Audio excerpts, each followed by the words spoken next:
Now, long before moving into my new apartment, I've actually been really obsessed with building my very own dream desk setup. And if you've been a long-time follower of my channel, you probably would have glimpsed the different iterations of my desk setups in the background of my videos over the years. But since moving into my new home that my beautiful partner and I recently purchased, I finally was able to get a dedicated space that I could actually turn into my dream studio space / home office. And this time, it's gonna be different. Now, I've got a few ideas and plans that I actually want for this overall space that I will talk a little bit more about later on. But for now, the very first thing that I really want to do is to build my dream desk setup. So for this dream desk setup, the idea is to keep it as light and minimal as possible with quality materials. And seeing that this isn't my first try at desk setup builds, I think I've got a good idea of the things that I want and the things that I no longer need, but still keeps my desk functional and fits my overall vibe and appeal. Now, to start off, this setup build is going to be the main centerpiece and pretty much the focal point that this entire space will be built around, and that's of course the desk itself. So I've been on the hunt for a little while for a durable electronic sit-stand desk, and because, as I said, this is also going to be the main focal point for the entire studio space, I needed it to have that premium look and feel as well, but without, of course, breaking the bank. And when Desky decided to send me one of their electronic sit-stand desks, I figured this possibly could be the perfect match at the perfect time.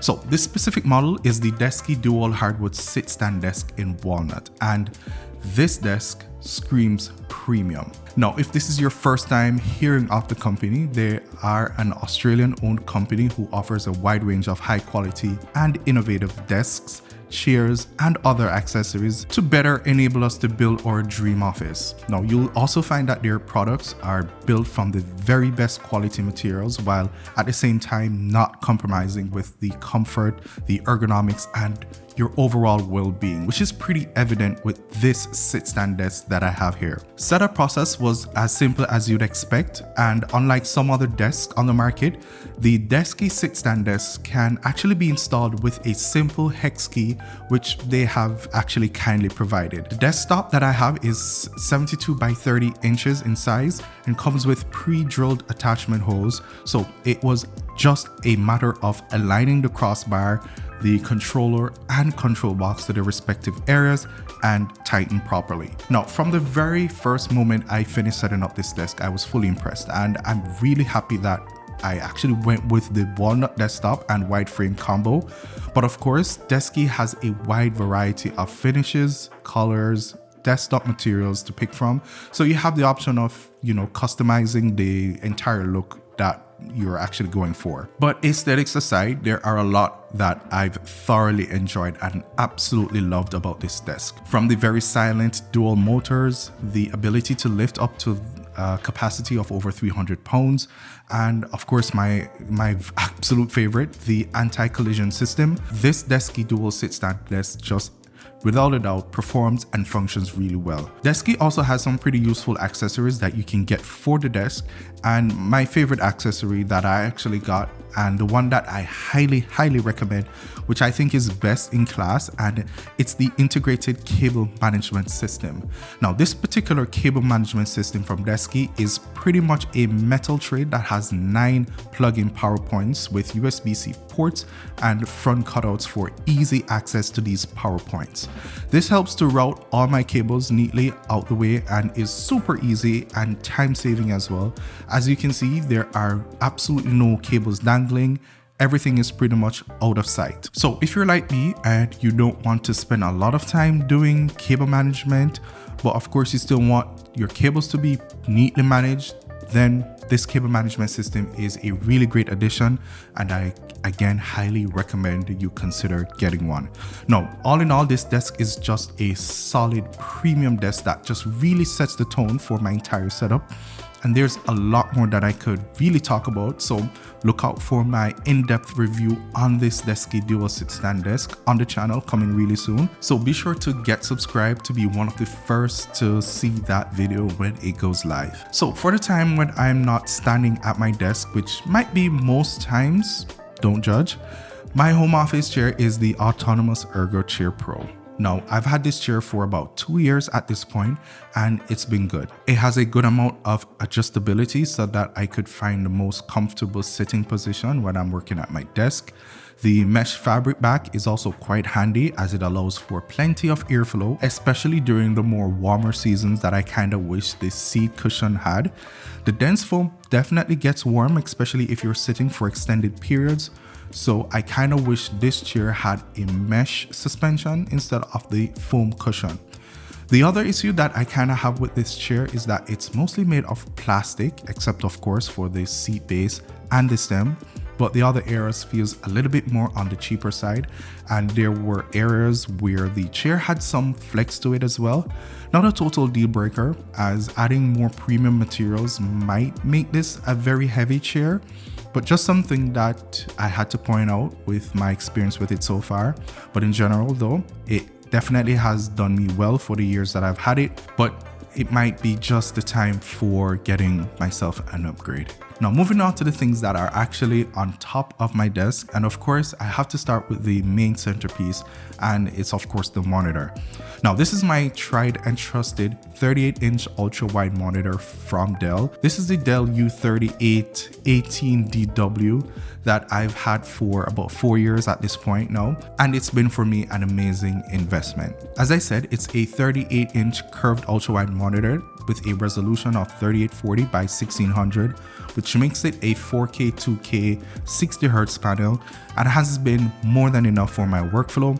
It's a really good IPS monitor with decent picture quality and color accuracy, with it being 99% sRGB factory calibrated, so I had no issues with editing my photos in Photoshop or Lightroom, and having that massive 38-inch screen real estate makes it a really enjoyable experience for when I'm video editing or photo editing as well.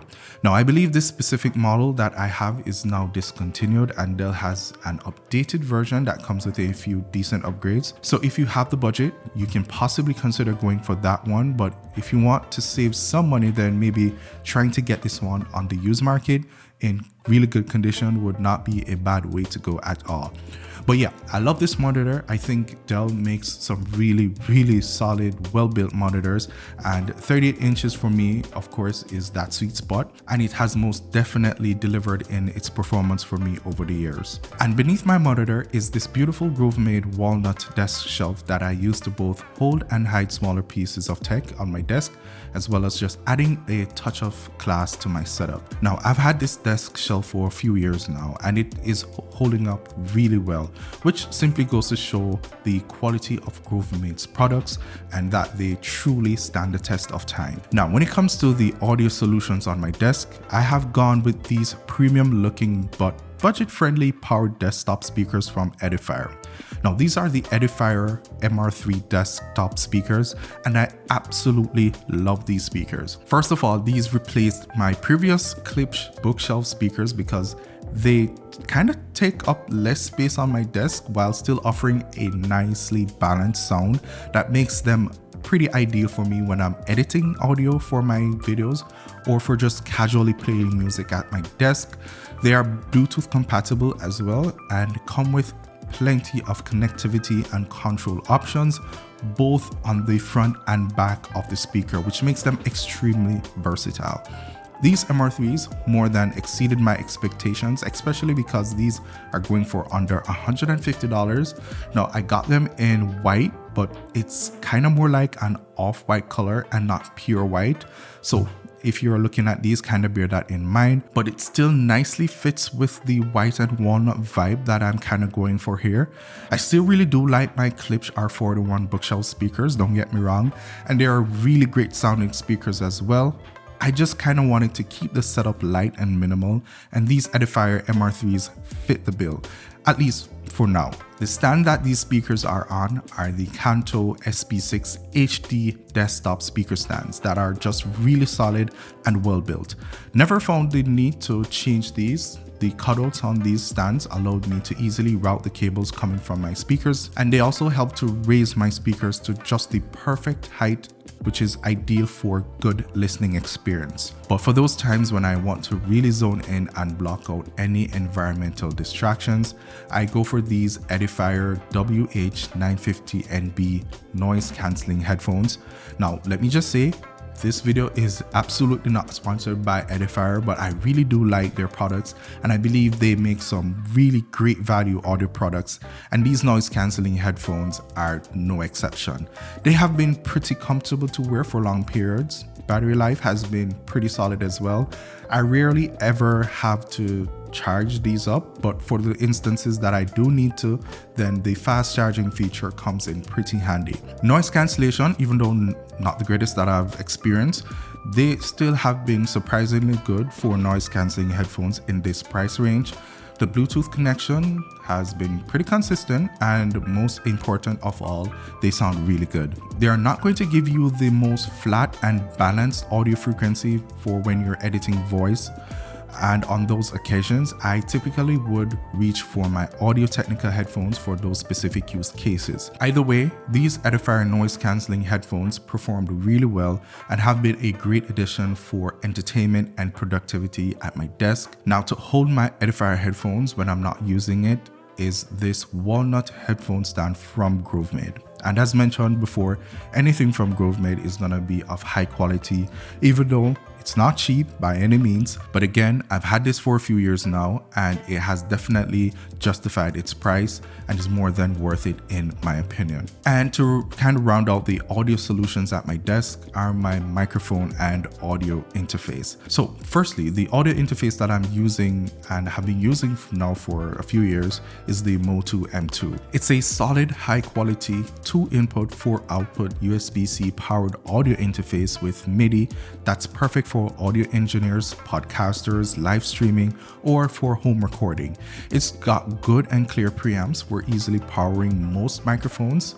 I personally love the fact that this has a really nice and colorful LCD display that's perfect for monitoring and gauging your recording levels. Now, I use this interface to also connect my Edifier speakers via its TRS outputs at the back, and it's been working really well. I can easily adjust the volume levels using the dedicated volume control on the interface itself, and the 1/4-inch headphone port is perfect for if and when I need to power more high impedance headphones. The second thing that I occasionally will also connect to my audio interface is, of course, my microphone. So, my microphone of choice is the Lewitt LCT 240 Pro condenser microphone, and I absolutely love this microphone. For a microphone that costs me just under $150, I think it performs really well and feels really well built as well. The white colorway fits my overall vibe and aesthetics again that I'm going for on my desk, and I just love how well it integrates into my setup. It's an incredibly simple mic to set up and use. Most times for my use case, I typically will just use this mic setup for my virtual meetings on Zoom or Google Meets, and of course the occasional YouTube videos and voiceovers. It's actually the mic that I'm using right now to record this voiceover. So let me know down in the comments what you think about the audio quality coming from this mic. I personally think this mic sounds amazing, which makes it one of my favorite microphones to use. So if you're looking for a mic that's under $200, I think you should definitely have this one on your list. Again, I highly recommend it. Now, the masterpiece, the brains that essentially powers my entire setup, still to this day, is my 2019 16-inch MacBook Pro. And trust me, I've heard all the noise and I've seen the impressive performance with Apple's new Silicon chip Macs, but despite all of that, I still decided to use my trusted 16-inch Intel MacBook Pro for pretty much everything that I need to do on a daily. This MacBook, even though not maxed out, was decently spec'd out when I bought it. So it's a 8-core Intel i9 processor with 16 gigs of RAM, Radeon 5500 M 8GB graphics card and I believe a 1TB of SSD space. But that aside, it is still more than a capable machine, and from the perspective of someone who has already invested in this MacBook years ago, I absolutely want to get the most out of it going forward, to the point where I honestly don't see myself getting rid of this machine anytime soon. Essentially, what I'm trying to say is, if it ain't broke, don't fix it.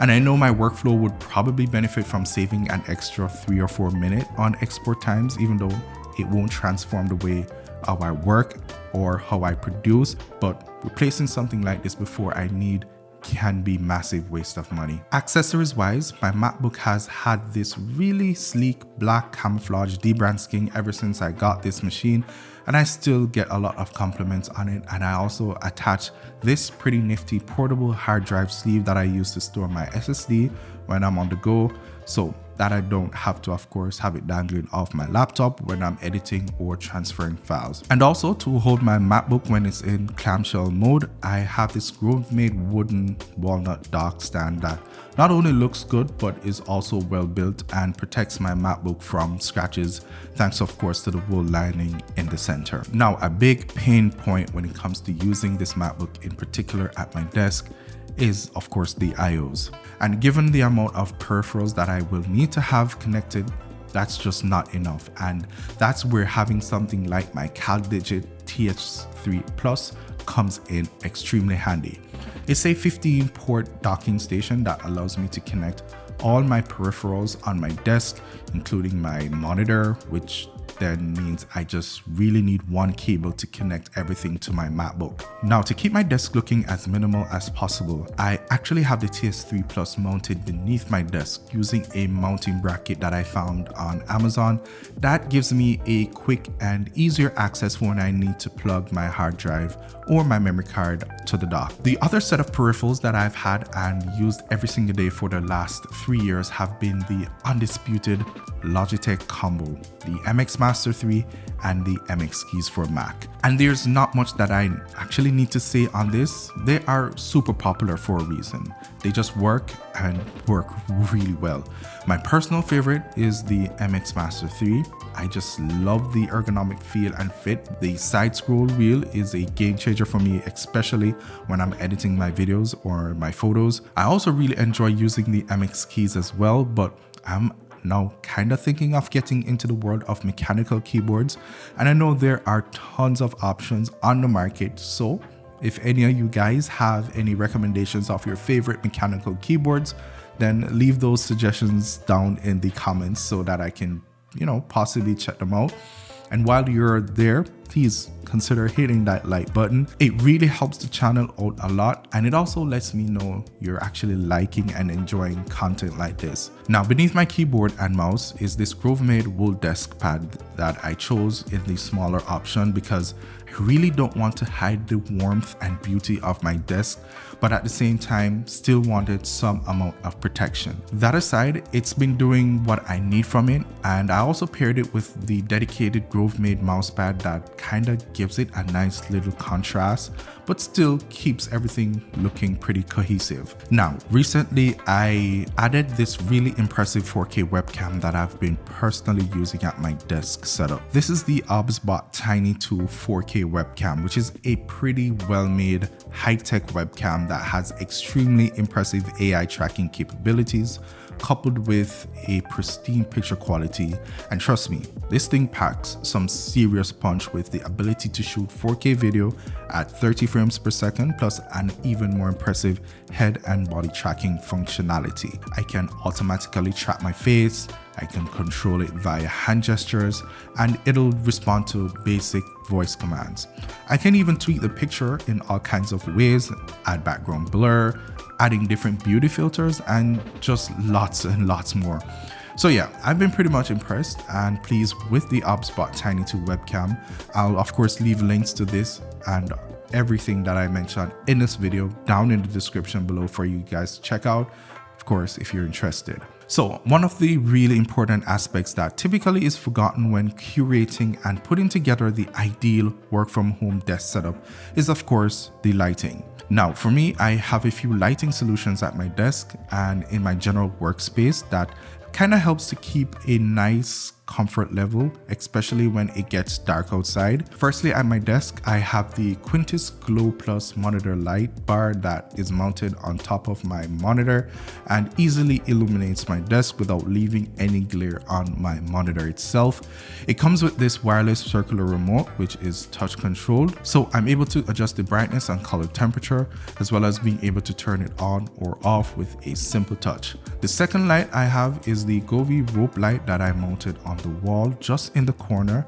These are smart lights that helps to give me soft diffuse light for when I need additional lights in my workspace. They come with mounting clips which were pretty easy to install, and they've been working really great for me so far. And off to the other side of my desk, I have a pretty simple floor lamp that again gives me additional light for those times or occasions that I need it. So essentially, having all these lights is undoubtedly one of the best decisions when it comes to, maintaining a practical and cozy vibe when working at my desk. All right, now in terms of the general decor of this entire workspace, I'd say it's still a work in progress. I've added a few greenery in this area of my desk to kind of keep with the cozy vibe that I'm aiming for. I've also added a poster and a few other small pieces that speaks somewhat more to my personality and interest, as well as to kind of break up some of the tech that I have going on in this space. But again, I do have more plans to really get this office/studio space to where I want it. But the priority was right now to get my desk setup dialed in, and right now I really like how it has actually turned out. But I think having a desk setup is not just a collection of gadgets that you show off and flex. Well, at least certainly not for me. I think this desk setup just signifies my journey, my evolution as a tech enthusiast and a content creator, as my skills have certainly been improved over the years. And to complement those improved skills, I've built up this collection of tools to better enhance and nurture my ability to create content. Now, I do hope that you guys enjoyed this desk setup tour, and that wherever in the world you may be, you got some ideas for your very own desk setup as well. Now, if you've enjoyed this video, please ensure to drop a like on it and share it with your friends as well. That'll be of a massive help. And also, if you want to support the channel and to see similar content, you can also consider subscribing as well, as I seek to really grow this community that we have here. But I guess that is pretty much it again for this one. Thank you guys so much for watching, and I'll see you guys again, of course, in the next video.